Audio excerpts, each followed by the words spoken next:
Bienvenido en mi canal Aprender Fula. Si es la primera vez que estés en este canal, que sepas aquí aprenderemos el idioma Fula.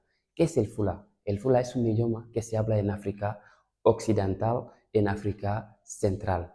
Casi 16 países en África hablan este idioma. Hoy en este vídeo aprenderemos los verbos más utilizados en un nivel avanzado en el idioma Fula.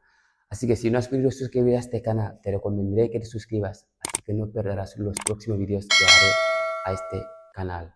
Pasamos a los verbos para ver cuáles son estos verbos que se utilizan en un nivel avanzado en el idioma Fula. Verbos más utilizados. Te voy a hacer la presentación de mi segundo libro, que es un diccionario español Fula. Este libro te ayudará a poder aprender el idioma Fula en su totalidad. Si lo quieres conseguir, tendrás que estar en contacto conmigo. Yo pondré los datos en la descripción. Tengo también otro libro que está en Amazon que se llama Fútbol de Fular, Iniciación al Fular en español. Si lo puedes conseguir también, pondré el link en la descripción para poder conseguir los dos. Pero si lo quieres conseguir, tendrás que estar en contacto conmigo. Yo te lo facilito y yo pondré mi número de teléfono, mi email, todo esto en la descripción. Y no dudes contactarme para obtener este maravilloso libro. Portugal, recoger. Portugal, recoger. Portugal, recoger. Portugal, recoger. Mel inagol, tragar. Mel inagol, tragar. Mel inagol, tragar. Mel inagol, tragar.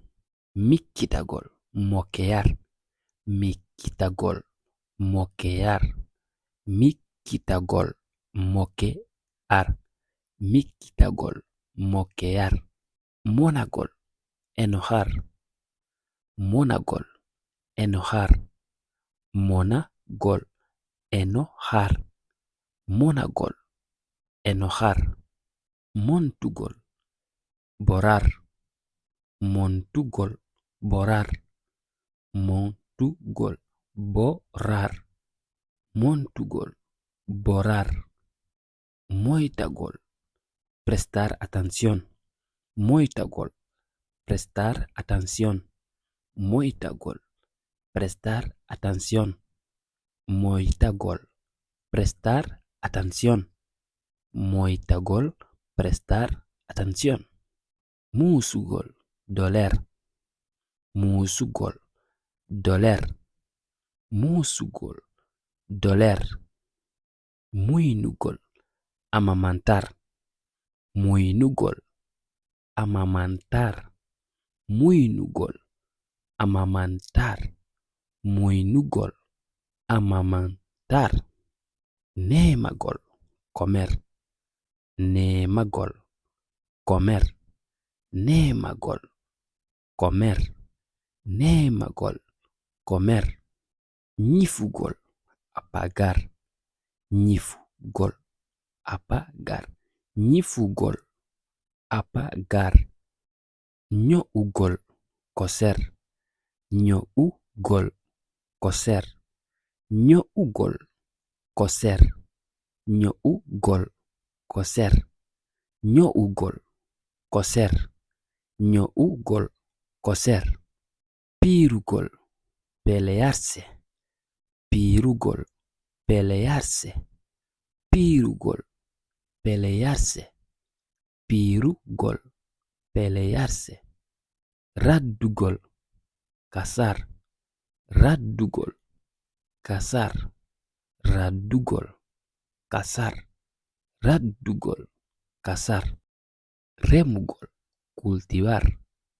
Remugol, cultivar. Remugol, cultivar.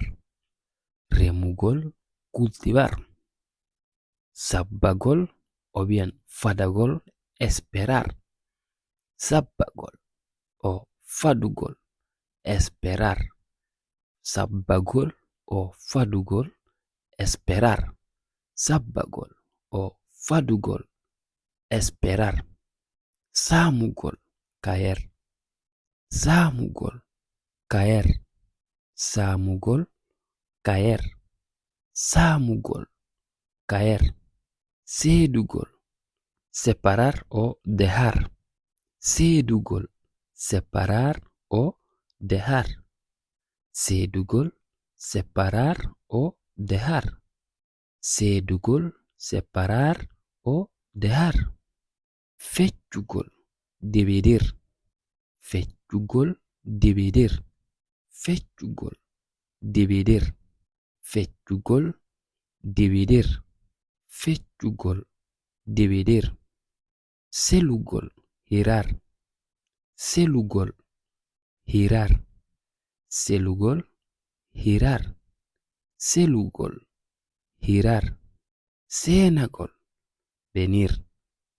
Seenagol, venir. Seenagol, venir. Seenagol, venir. Seppugol, caminar de pie. Seppugol, caminar de pie. Seppugol, caminar de pie o andar. Seppugol, caminar de pie o andar.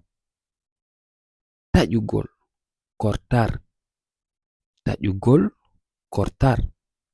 Taƴugol, cortar. Taƴugol, cortar.